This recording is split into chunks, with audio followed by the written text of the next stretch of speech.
各位好，我是 Jacky。那今天我们为各位来介绍莫辛纳甘 S&T 莫辛纳甘空气狙击它的改装套件。那这把枪我们已经有换上它的 CNC 管皮座总成，气缸强化总成，还有扳机组的强化总成。那稍后我们会用0.4克的 BB 弹来为各位做一个弹道的测试。那我们测试的距离从这里到我后面最深处的那个地方，距离大概在65至70公尺。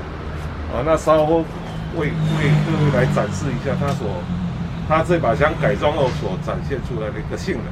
好，谢谢。